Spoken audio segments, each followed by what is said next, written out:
Festival. The 2025 WNBA draft hosted some star players while noticeably not hosting others. With the first pick in the 2025 WNBA draft, the Dallas Wings select Paige Bueckers, University of Connecticut. Paige Bueckers, the #1 pick for the 2025 WNBA draft, was selected by the Dallas Wings this past week in Manhattan. Bueckers, a 6-foot guard from Minnesota, sustained multiple injuries in her college career, but most recently came off a national championship for the Yukon Huskies. The Dallas Wings have faced struggles in the past, but the celebration of Bueckers joining the team gives hope for a future successful season. You don't ever want to assume anything in life. Nothing is guaranteed. So for this moment to be here and it actually happened, it's nerve-wracking. You just have a level of excitement, nervousness, bittersweet feeling knowing that my journey at UConn's over, but excited for the next one to begin.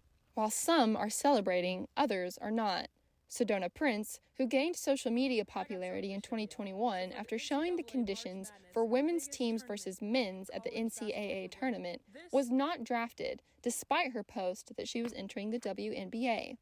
Prince, a 24-year-old and 6'7" center who played for 7 years at Texas Christian University, has been facing allegations of physical and sexual abuse in her past relationships. Her response has been that she has never abused anyone in her life, whether mentally, emotionally, or physically. Many fans applauded the WNBA after Prince was not invited, saying that the next organization that needs to take into consideration allegations and baggage when it comes to drafting should be the NBA. This is Carrie Johnson for NYU Now. Randi, we'll see what happens. It's entirely possible that she could be signed as an undrafted free agent or even play overseas, but that will all depend on if a team is willing to take the chance on her. Randi, if you were the head coach of a basketball team or of an organization, leading an organization, how would you take this chance? Carrie, I don't know. I played in college. My head coach had very little tolerance for team drama, let alone whatever was going on in our personal lives. And I think that rule applies to teams at any level. They don't want the drama associated with allegations that are this high profile, and especially when the case is still pending. And I think just off the potential of public backlash alone, the teams say, no thanks, let's wait until this situation is resolved. And when you're getting a player, you are getting the person, the on court, the off court, and sometimes that baggage off the court could be too much to overcome for teams.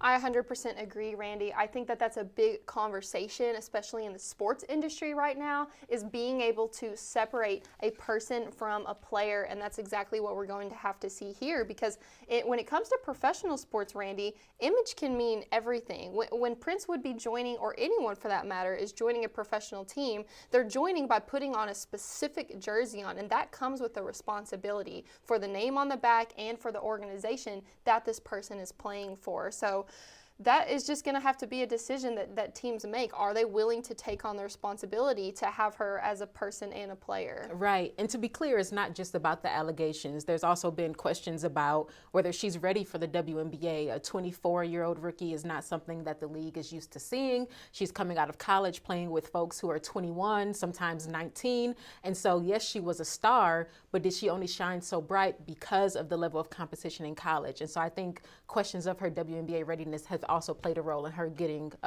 going unselected. Which makes complete sense, Randi. I also played college basketball, and I remember coming in as an 18-year-old and during the COVID year, and we had 6-year seniors who were 23, 24 coming back. So when a coach is making a decision whether to play an 18-year-old or a 24-year-old, well, there's going to be, quite the difference, and I think that that's the case that we see with Prince, is that she played 7 years at TCU. That's a long time. 7 years of college basketball. 7 years, and trying to go into the WNBA versus very mature women who have built a certain game for themselves at the professional standard. But that's not to say that anything can't happen. LeBron James himself is really pushing a career right now and still one of the best in the game. So we just never know when it comes to this. Yeah. And like I mentioned in the piece, Randi, besides just her ability to play, what this is doing, with what the WNBA is doing, is making people realize that other sports organizations and other sports leagues like the NBA may be needing to make a change, because what's happening is sports leagues and organizations are responsible at this point for deciding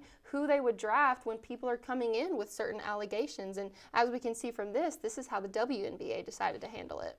Yes, and I think it all plays a role as these teams are making a decision on who they're going to pick. And I do wonder, though, if it's a bit of a double standard in addition to the timing of the allegations. I mean, just last year when the Minnesota Timberwolves drafted Terrence Shannon Jr., he had just been found not guilty of a rape charge 2 weeks before the draft. Right, and there's also NFL prospective draft pick and former wide receiver at Texas, Isaiah Bond, turning himself in last week for an outstanding warrant for sexual assault against a woman who has not been publicly named. He was released on bond yesterday and filed a defamation lawsuit against the woman, asking for a jury trial and economic damages. Bond is currently competing in the NFL Draft Combine, and the draft starts on April 24th. And so far, he's still expected to be drafted. Of course, Bond being found not guilty helps his draft chances. And so as Prince's case wraps up, she may very well get signed after all.